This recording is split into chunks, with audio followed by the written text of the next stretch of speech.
kembali lagi bersama RICARICA. Hai teman-teman semua, apa kabar? Semoga kalian baik-baik aja ya. Hari ini aku mau mukbang Eat Sambal lagi. Yeay, hari ini aku mau mukbang 2 Eat Sambal. Aku suka banget sama Eat Sambal sekarang teman-teman. Hari ini aku mukbangin 2, ada ayam suwir ici-kiwir sama teringat kamu.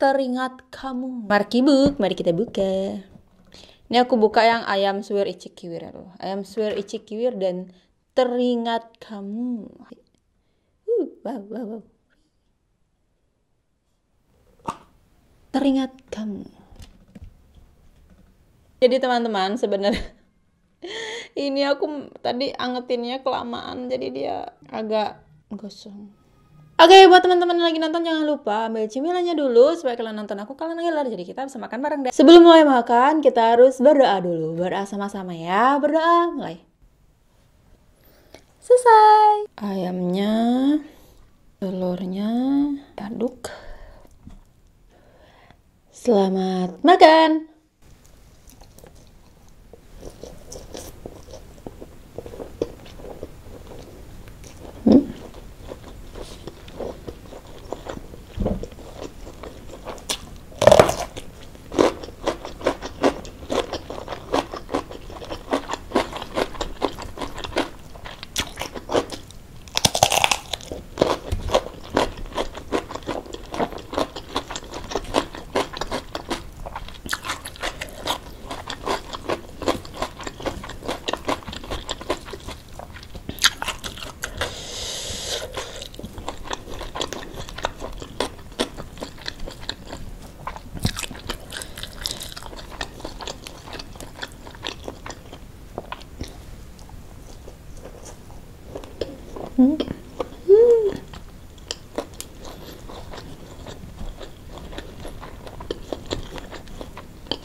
Habis. Oke, sekian dulu mukbangku hari ini. Ini aku mau masukin lagi ke botolnya. Enggak, deng. Ini aku mau taruh di dapur karena lumayan banget pedas, teman-teman. Dan nanti kayak aku mau makan lagi, tambahin nasi. Terinya nih enak banget, aku suka banget sama terinya. Kalau dibandingkan sama ayam suwir, aku lebih suka teri. Nggak tahu kenapa. Aku tuh kalau sambal teri, terus teri goreng, teri sambal gitu, aku suka banget. Dan ini adalah salah satu yang aku suka. Oke, sekian dulu buat hari ini. Buat teman-teman yang udah nonton, terima kasih banyak. Jangan lupa like, comment, subscribe, dan nyalakan tombol notifikasinya supaya kalau aku upload video, teman-teman langsung dapat notif dari aku. Sampai ketemu di video aku berikutnya. Jangan lupa makan ya dietnya besok aja. Bye-bye.